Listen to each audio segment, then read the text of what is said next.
ایک دانا آدمی کی گاڑی گاؤں کے قریب خراب ہو گئی۔ اس نے سوچا کہ گاؤں سے کسی سے مدد لیتا ہوں۔ وہ جیسے ہی گاؤں میں داخل ہوا تو اس نے دیکھا کہ ایک بوڑھا شخص چارپائی پر بیٹھا ہے اور اس کے قریب مرغیاں دانہ چگ رہی ہیں۔ ان مرغیوں میں ایک باز کا بچہ بھی ہے جو مرغیوں کی طرح دانے چگ رہا ہے۔ وہ حیران ہوا اور اپنی گاڑی کو بھول کر اس بوڑھے شخص سے کہنے لگا کہ یہ کیسے خلاف قدرت ممکن ہوا کہ ایک باز کا بچہ زمین پر مرغیوں کے ساتھ دانے چگ رہا ہے۔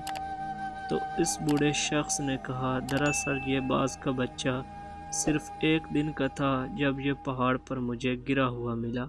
میں اسے اٹھا لایا، یہ زخمی تھا۔ میں نے اس کو مرہم پٹی کر کے اس کو مرغی کے بچوں کے ساتھ رکھ دیا۔ جب اس نے پہلی بار آنکھیں کھولی تو اس نے خود کو مرغی کے چوزوں کے درمیان پایا۔ یہ خود کو مرغی کا چوزا سمجھنے لگا اور دوسرے چوزوں کے ساتھ ساتھ اس نے بھی دانہ چگنا سیکھ لیا۔ اس دانا شخص نے گاؤں والے سے درخواست کی کہ یہ باز کا بچہ مجھے دے دے، تحفے کے طور پر، یا اس کی قیمت لے لے۔ میں اس پر تحقیق کرنا چاہتا ہوں۔ اس گاؤں والے نے باز کا بچہ اس دانا شخص کو تحفے کے طور پر دے دیا۔ وہ اپنی گاڑی ٹھیک کروا کر اپنے گھر آ گیا۔ وہ روزانہ باز کے بچے کو چھت سے نیچے پھینک دیا کرتا، مگر باز کا بچہ مرغی کی طرح اپنے پروں کو سکیڑ کر گردن اس میں چھپا لیتا۔ وہ روزانہ بلا ناغہ باز کے بچے کو اپنے سامنے ٹیبل پر بٹھاتا اور اس کو کہتا کہ تو باز کا بچہ ہے، مرغی کا نہیں، اپنی پہچان کر۔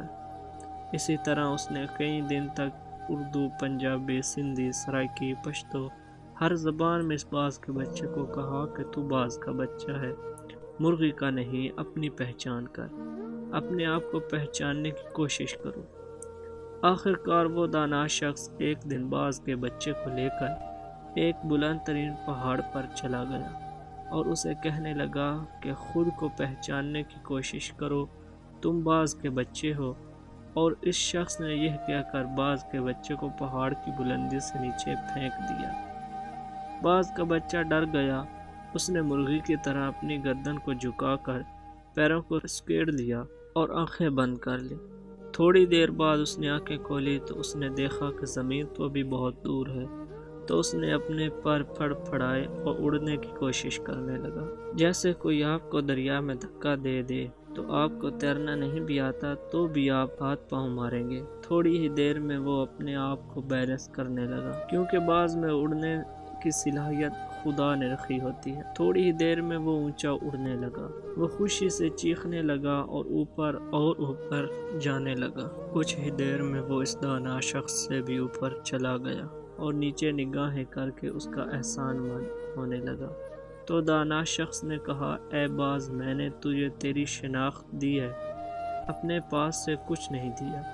یہ کمال صلاحیتیں تیرے اندر موجود تھی، مگر تو ہے بے خبر تھا۔